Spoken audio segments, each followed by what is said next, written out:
जय हिंद दोस्तों।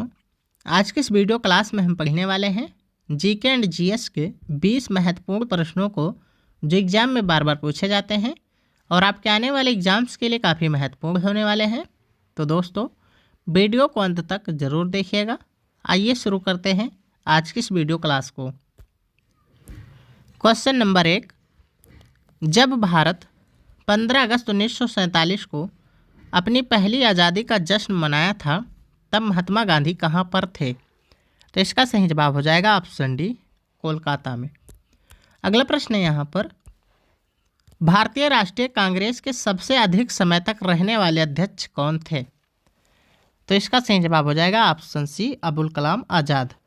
अबुल कलाम आज़ाद भारतीय राष्ट्रीय कांग्रेस के सबसे अधिक समय तक रहने वाले अध्यक्ष थे। अगला प्रश्न है यहाँ पर, महात्मा गांधी को सर्वप्रथम राष्ट्रपिता किसने कहा था? तो इसका सही जवाब हो जाएगा ऑप्शन सी, सुभाष चंद्र बोस। सुभाष चंद्र बोस ने महात्मा गांधी को सर्वप्रथम राष्ट्रपिता कहा था। अगला प्रश्न यहाँ पर, जलियांवाला बाग में गोली चलाने का आदेश किसने दिया था? तो इसका सही जवाब हो जाएगा ऑप्शन सी, आर.एच. डायर।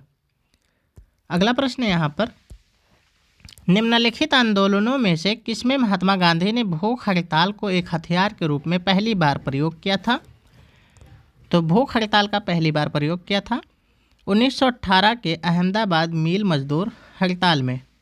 तो आपको याद रखना है 1918 के अहमदाबाद मिल मजदूर आंदोलन में भूख हड़ताल का महात्मा गांधी ने पहली बार प्रयोग किया था।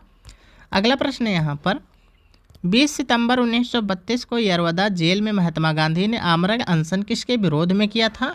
तो बच्चा ये किया था रैमजे मैकडोनाल्ड के सांप्रदायिक पंचायत के विरोध में। अगला प्रश्न देखेंगे यहाँ पर, निम्नलिखित में से किसने 23 फरवरी 1946 को रॉयल इंडियन नेवी के विद्रोहियों को आत्मसमर्पण के लिए राजी किया था? तो इसका सही जवाब हो जाएगा ऑप्शन बी, वल्लभ भाई पटेल एवं मोहम्मद अली जिन्ना ने। तो काफ़ी इंपॉर्टेंट है, आपको याद रखना है 23 फरवरी 1946 को रॉयल इंडियन नेवी के विद्रोहियों का आत्मसमर्पण किया गया था और इसको राजी किया था आत्मसमर्पण के लिए वल्लभ भाई पटेल एवं मोहम्मद अली जिन्ना ने। अगला प्रश्न है यहाँ पर, 1919 के अधिनियम में द्वैध शासन जिसे डार्की कहते हैं कि धारणा को जिस व्यक्ति ने परिचित कराया था वो कौन थे? तो इसका सही जवाब हो जाएगा ऑप्शन डी, जेम्स फोर्ड। 1919 के अधिनियम को जेम्स फोर्ड रिफॉर्म यानी जेम्स फोर्ड सुधार अधिनियम भी कहा जाता है और 1919 के अधिनियम में ही द्वैध शासन यानी डार्की की अवधारणा को परिचित कराया गया था देश में। अगला प्रश्न है यहाँ पर, भारतीय कम्युनिस्ट पार्टी का अस्तित्व किस वर्ष में हुआ था या किस वर्ष में आया था? तो इसका सही जवाब हो जाएगा 1925। भारतीय कम्युनिस्ट पार्टी का अस्तित्व 1925 में उदय हुआ था। अगला प्रश्न है यहाँ पर, ब्रिटिश सरकार ने पहली बार यह घोषणा की कि उनकी मंशा भारत में धीरे धीरे एक उत्तरदायी सरकार बनाने की है। यह किस अधिनियम के द्वारा किया गया था? तो इसका सही जवाब हो जाएगा ऑप्शन डी, अगस्त 1917 के घोषणा में। अगला प्रश्न है यहाँ पर, चौरी चौरा नामक प्रसिद्ध स्थल कहाँ पर है? तो बच्चा चौरी चौरा नामक प्रसिद्ध स्थल गोरखपुर में है। अगला प्रश्न है यहाँ पर, किसने कहा मध्य रात्रि के टकोर पर जब संसार सोता है भारत अपने जीवन व स्वतंत्रता के लिए जाग उठेगा? अगला इसका सही जवाब हो जाएगा option A, Jawaharlal Nehru. Question काफ़ी इंपॉर्टेंट है, किसने कहा था मध्य रात्रि के टकोर पर जब संसार सोता है भारत अपनी जीवन व स्वतंत्रता के लिए जाग उठेगा? ये कहा था पंडित जवाहरलाल नेहरू ने। अगला प्रश्न है यहाँ पर, who lives if India dies किसने लिखी थी?